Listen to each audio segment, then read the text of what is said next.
If Hamas agrees to our demands, the war could end right now.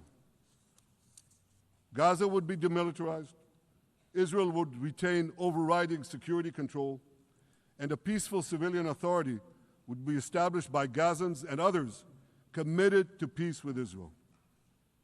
And of course, you understand that the war in Gaza has affected every Israeli. But I'm sure there are people in New York or in London or in Melbourne and elsewhere who are probably thinking, what does all of this have to do with me? And the answer is everything. Because our enemies are your enemies. So let's do something else first at the UN. Let's do a pop quiz.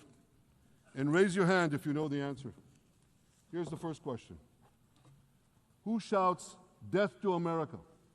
Is it A, Iran, B, Hamas, C, Hezbollah, D, the Houthis, or E, all of the above? All of the above. Correct. All of the above. Second question. Who has murdered Americans and Europeans in cold blood? Is it A, Al-Qaeda, B, Hamas, C, Hezbollah, D, Iran, or E, all of the above? All of the above. Correct. Again.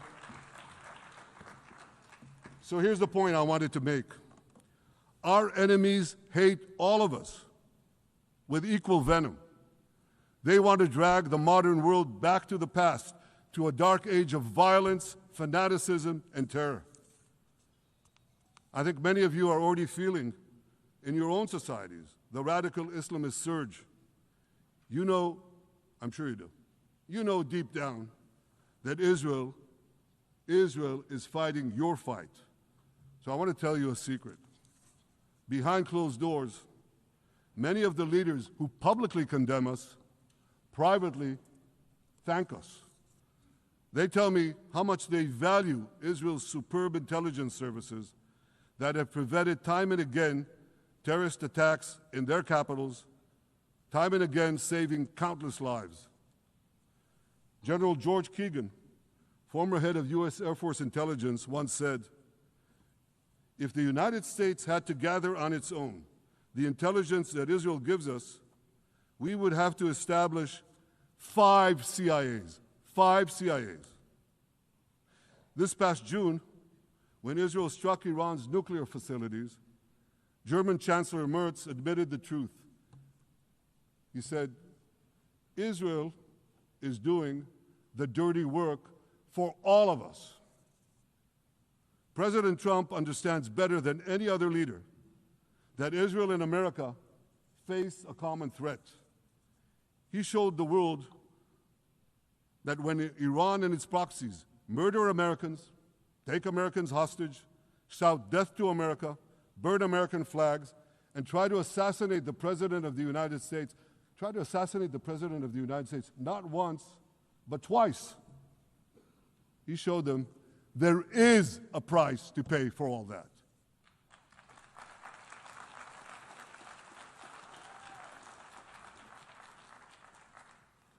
But regrettably, many leaders who are represented in this hall, they send a very different message.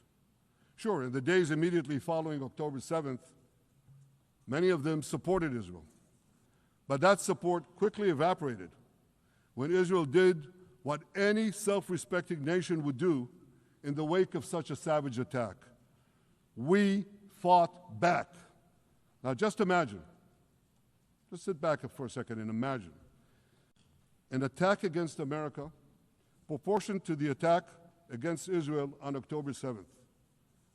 Imagine a regime, a terror regime, dispatching thousands of terrorists to invade the United States.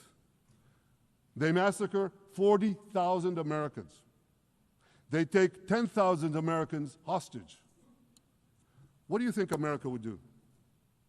You think America would leave that regime standing? You don't think that.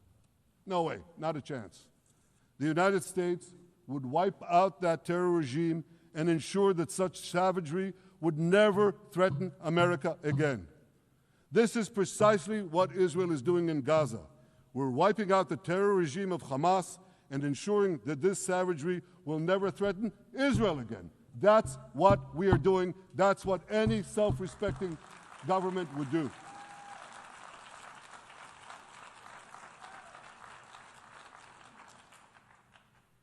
Yet, and it's a yet that I'm sorry to say here, yet over time, many world leaders buckled. They buckled under the pressure of a biased media, radical Islamist constituencies, and anti-Semitic mobs. There's a familiar saying, when the going gets tough, the tough get going. Well, for many countries here, when the going got tough, you caved. And here's the shameful result of that collapse.